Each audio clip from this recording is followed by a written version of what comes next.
गौरीपुत्र गणपती, जगत चालक जगत प्रभू भगवान रामचंद्र, जगत चालक जगत ज्यांनी सद्बुद्धी आहे साहेब सीतादेवी, रामभक्त हनुमानजी, गुरुवर्य भगवान बाबा आणि या ठिकाणी सगळे जमलेले रामभक्त आणि राम भगिनी यांच्या चरणी विनम्र अभिवादन करून कथेला सुरुवात करतो.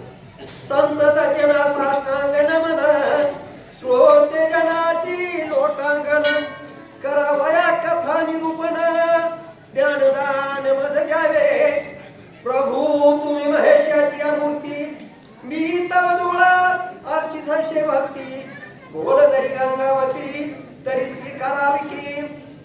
कथा अशी महाराज, लंकेचा राजा रावण आणि असणारे नारद मुनीची भेट झाली दोघांचं संभाषण चालू आहे.